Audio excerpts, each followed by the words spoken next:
Сегодня слова благодарности адресуются именно вам, уважаемые студенты Акмулинского.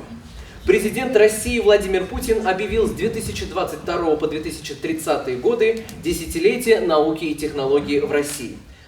В Акмулинском университете состоялся ряд мероприятий, посвященных Дню России. Студентам, аспирантам, молодым ученым вуза, спортсменам и волонтерам вручили благодарственные письма и дипломы.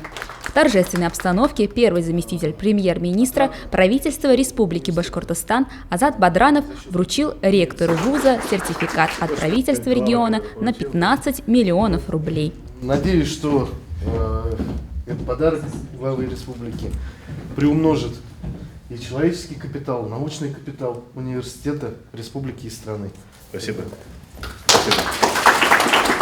Эти деньги будут направлены на реализацию в ВУЗе научных программ Евразийского научно-образовательного центра и стратегическое развитие университета.